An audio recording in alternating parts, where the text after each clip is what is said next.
Therefore, Mr. Chair, I move that we cite this woman, Mrs. France Garcia Ruiz, in contempt. I second the motion, Mr. Chair.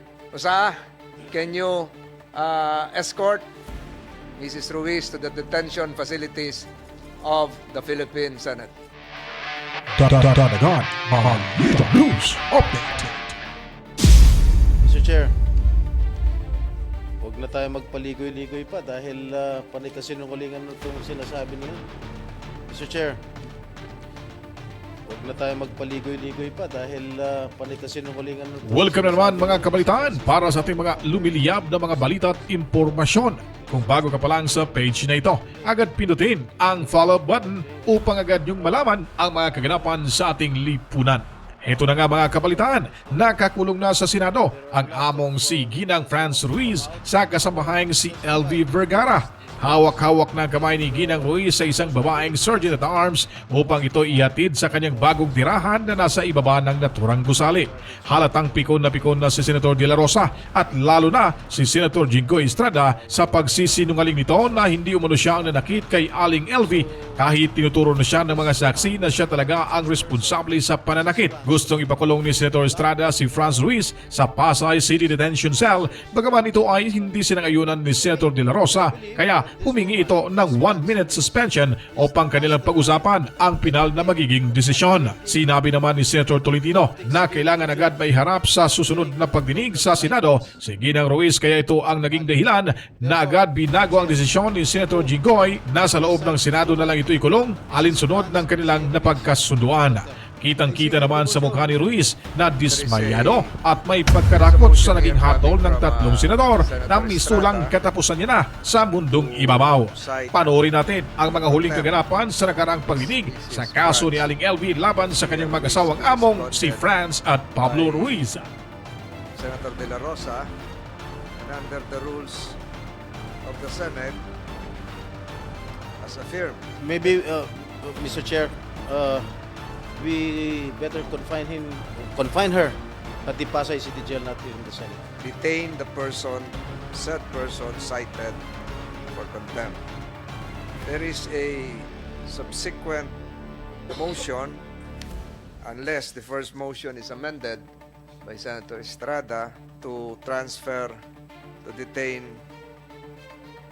Mrs. France Garcia to commit Mrs. France Garcia to the Pasay City Jail, Pasay City Detention, and instead commit said Mrs. Garcia to the Senate premises for the reason that we will also be needing her immediate presence during next week's hearing, unless Senator Estrada would want to retract his modification, or Mr. if Senator Dela Rosa would support the subsequent Mr. Chair, motion, amended motion, If I may, the committee would decide accordingly. Senator, Yep. Mr. Chair, Yep. Senator if I may, Estrada first.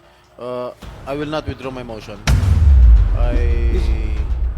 I still insist that she be committed at the Pasay City Jail because Pasay City Jail is just near the Senate. We can always Before you roll the motion of Senator Jinggoy Estrada, may I move for a 1-minute suspension, Mr. Chair?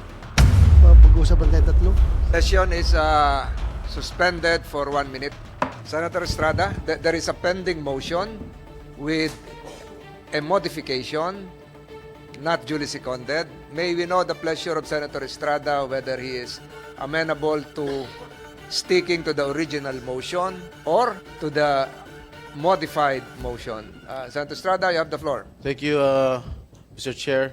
Upon consultation with my colleagues, the Chairman, Senator Tolentino, and Senator Bato Dela Rosa, I withdraw my second motion to commit her to the Pasay City Jail and instead commit her here in the Senate jail.